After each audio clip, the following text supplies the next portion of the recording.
CB mom demands access to my swimming pool. I had this rather amazing run-in with a choosing beggar last week, and boy was it entertaining/infuriating.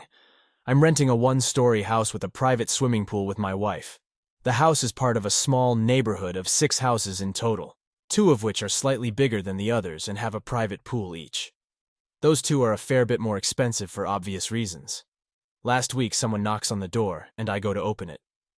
Outside is a smiling woman with 2 kids. CB. Hello, I'm fuckface from next door. We thought we'd use the pool. Me, confused as hell and a bit stunned. Oh, you did you? I now also notice that they're all carrying towels and have swimming suits on. Me. I don't really like lending it out, I'm afraid, so I think I'll have to say no. CB. Oh, but the rent gives me access to the pool when I want. Said in a very smug way, as if she's calling me an idiot. Me. You're not paying the rent for my house, and I know *owner* doesn't include use of the pool in the contract. I know this because he's a close friend of my wife, and I happen to be the one who wrote the contract, as well as having translated the guy's ads for Facebook and such. CB, well, it's in the lease, so you don't really have any choice, do you? At this point, I just ask my wife to call up the owner, and he confirms that he hasn't said anything about her being allowed to use the pool, and that the contract doesn't mention it. I tell her this, but since she has kids, I tell her that I'll allow her to come over to use the pool perhaps once a month, as long as she gives me 1 week's notice or so. This is not good enough for fuckface, who demands immediate access to the pool as well as future use whenever she feels like it. This, of course, results in me withdrawing my kind offer, and her stomping away screaming about getting me kicked out. Later, the owner shows up, having heard her screaming through the phone, and warns her sternly that she will be kicked out if she makes any more trouble. I don't think she'll be staying here for long. Story 2. Sick of friend asking for money that she doesn't pays back. I, 27F, have a friend, 31F, who has asked me for money several times. To put context into it, I'm a teacher, live with my BF, no kids. She is married and has 2 kids. Late 2019 she calls me and says she is in financial trouble, and if I could lend her $1,300 USD that she could pay me in 3 months' time. It was the start of the school year, and she could not pay for the things her kids needed, or even afford food by this point. Kids are my weak point. So I ended up lending her the money, which were all of my savings. 3 months later, she called to tell me that she quitted her job, because she wanted to start her own business to spend more time with her kids. So, it would take her longer to pay me back since she was taking the money and starting her own business. Once again begged me because she need to feed her kids. I was angry. But we have been friends for a long time, so I told her to pay me half, and the other half it could take longer for her to pay back. She took her sweet time, and in the mid-time she would get her nails done, go out for dinner, on vacations and everything, paying me a year later. On 2020 her small business took off and she was doing well.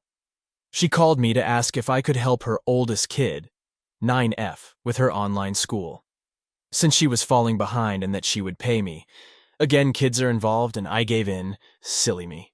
Spent over 30 hours of tutoring with her that month and got her all catch up with school. And guess what? She did not pay me.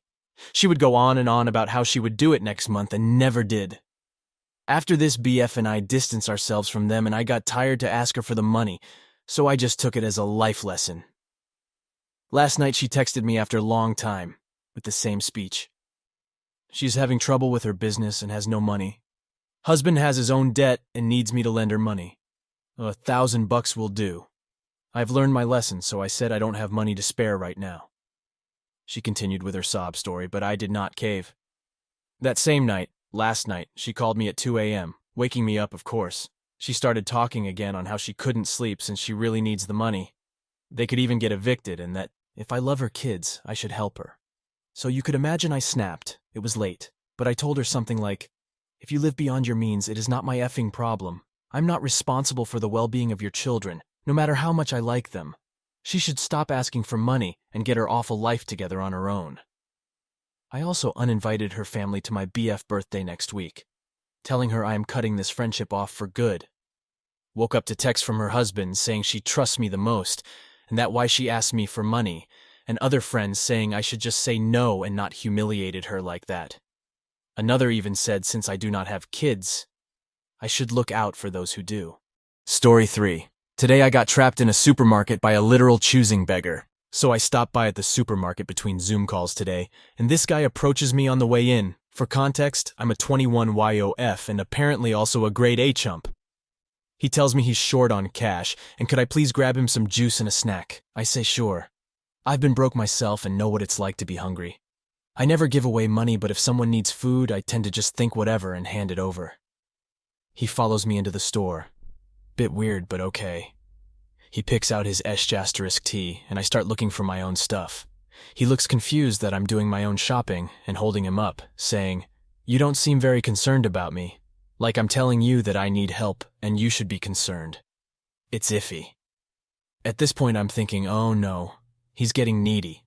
Better just buy him his crap so he doesn't follow me around the store anymore. I take him to self-checkout. He asks the attendant if they sell cigarettes. He says no. He asks if they do cash back, and the attendant says yes, but only at the other tills. He starts trying to lead me over there, saying he needs cash for toiletries. Not cigarettes, then? I say no, I'll get him what he picked out, but that's it. He starts getting aggressive. CB, I just want a $5, that's it. Me, I'm not giving you cash. I told you I'd get you snacks. That's it, dude. I'm short on money myself. I'm a full-time student on less than minimum wage earnings, and I'm already over budget on groceries this week. CB, you fucking whore. This cost what? £2.50? Look at that. I want some cash. A $5, that's nothing to you. Me. It's a lot to me. I don't get paid very much myself, man. CB, I'm not working you. I need cash. I pay for the stuff and he leaves. I get back to my shopping, but I have a feeling that a guy in full needy mode like that is probably waiting outside. I finish up 15 minutes later, and lo and behold, he's staring in at me through the double doors. No sign of the food. Sometimes they open with requests like that so they can squeeze you for money. At this point, I'm getting late for work and fully shedding myself. I call my manager, ironically also a total creep, and explain that I'm trapped in a fucking Lidl. I ask the dude at the checkout what he thinks I should do, and him and 2 other dudes go straight out and try to chase him off. They don't manage for another 20 minutes. He gets aggressive, threatens them, stares through the doors at me, but no one budges. Eventually, he fucks off, and they walk me in the opposite direction to get a random bus out of the area. On the way, one of the guys was like, "You have to stop talking to these people, lady." Which is not untrue, given the circumstances, but still makes me feel like a total idiot. I just don't like to feel that there is such a thing as these people. I want to help people out. But seriously, supermarket workers are legends. That stuff was way above their pay grade, but they still covered me. Thanks, guys.